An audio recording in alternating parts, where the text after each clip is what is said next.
Jim Crawford with Better Homes and Gardens. I'm here with Paul of Society of Bacon. How are you, sir? Good. Thank you for having me. Yeah, thanks Appreciate for having me. Yeah. This is awesome. We're at an amazing spot here at the golf club for sure. This is great. Yeah, it's been a nice kitchen. Yeah, absolutely. That's So, tell us a little bit about the business and how you got started. All right. So the business is we cure bacon. We have about 21 different flavors. So it's a dry cure. Gets to rub down no chemicals and stuff. We add our flavorings, smoke, slice and package, and off to the market to the consumers. I got started in bacon maybe 7-8 years ago as a hobby. Okay. And just kind of played around with it, and just spent that time perfecting my core 5 or 6 flavors. Sure. And then decided, people kept telling me, go to the business. You got to make this. It's so good. It's so good. So I looked around, found this kitchen, and that's as they fantastic. say, the rest is kind of history. Yeah. At this point. I mean, bacon's a good industry to get into. There's no doubt about that. Yeah. How about some of the products? Can you tell us a little bit about some of the flavors? The flavor, sure. Our core 6 flavors are a maple molasses, bourbon, cracked pepper, habanero, garlic herb, and a Memphis barbecue. Okay. And then from there, we kind of diversify out, and I just never stop creating. Okay. I'm told I need to stop creating flavors. I disagree, by the way. Our latest 2 that we've done is a black garlic honey. Okay. And a dill pickle. Okay. So, all right. That sounds interesting. The black garlic is a hot item. Okay. Dill pickle, we'll see. And do they tend to be seasonal, or is it just kind of whatever strikes you? It's kind of whatever strikes me. We have, we do flavors like Jamaican jerk. We'll do a chipotle raspberry, Jamaican curry. So, like the curry one is really good with seafood. Okay. People buy that, wrap scallops in it, all that. Sure. So, we do Black Forest, like as in the Black Forest ham. That's a more seasonal around Thanksgiving, Christmas. Our more savory flavors. This time of the year, it's the spicy stuff.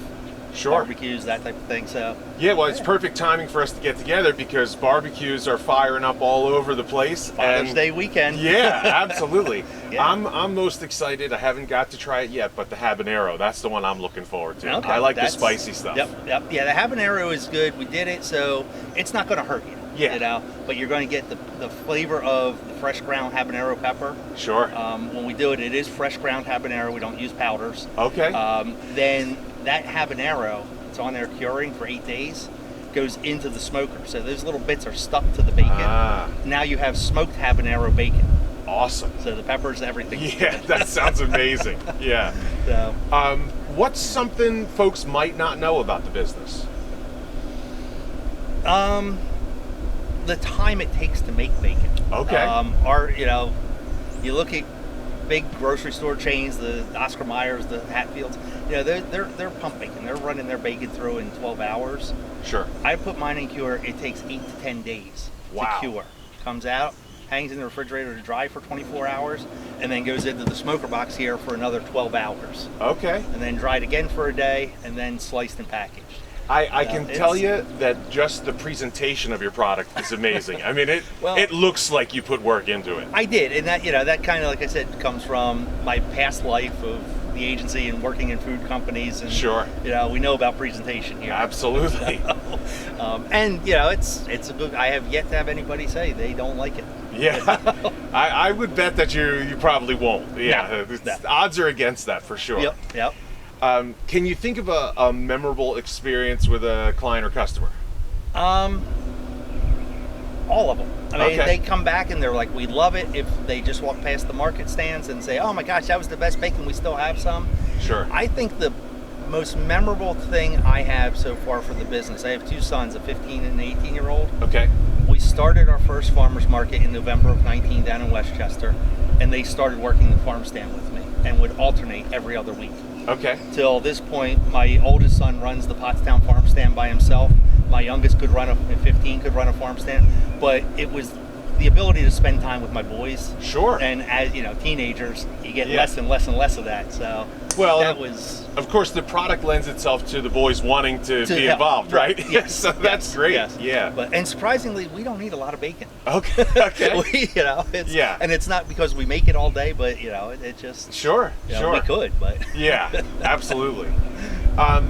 How about any upcoming events or promotions that you'd want to mention? We do have, we're just kind of at our farmers markets, we're going to release 2 new products. We test piloted one 2 weeks ago, and we did it again at the farm, Pottstown farm, this weekend. We do pork belly burn ends. Okay. Which is little cubes of pork belly cut up, rubbed with barbecue seasoning, smoked for about 4 hours, pulled out, put in a pan, butter, brown sugar, barbecue sauce, back in here for another 2 to 3 hours. So, and they're selling well. So that's we're going to have a lot of them around our Westchester market and Horsham market this weekend for Father's Day. Okay. We're also going to introduce ground bacon. Okay. Ground bacon is our ends that we have after slicing. We're going to use maple and bourbon and run it through the sausage grinder, so it's a ground beef kind of texture. Mix that into a hamburger or a meatloaf or something, and it's out of this world. Yeah, that sounds like there's a lot of opportunities of things to get creative with it. Right, yep. Yeah. And I've played around maybe doing just a pure bacon sausage. Sure. Casing. So, yes. You know, we got to the point with 20-some flavors that we're looking at diversifying away from flavors. Sure. And adding new product lines. So, yeah, totally makes sense. My wife's like, you got to stop. You got to stop. And I said, I can't. Yeah. It never stops. Listen, I never want to disagree with a wife, but I disagree. Yeah. And so locally, for sure, Pottstown Farm Market. Pottstown Farm. We do Pottstown Farm, Westchester Growers Market, Horsham Market, and occasionally Upper Marion. Okay. So, and we can get your stuff online. You can get it online. Yep. Come over here to the kitchens and pick it up. We were doing curbside during COVID, but that was a little bit of running around, but that helped get the word out and people out. So absolutely. Absolutely. It's sobbacon.com. Excellent. And we will have the links in there as well so that people can find you for sure. Yeah. Definitely check it out. It's fantastic product. Good local company. Paul with Society of Bacon, and I'm Jim Crawford with Better Homes and Gardens Real Estate, and we'll see you next time. Great.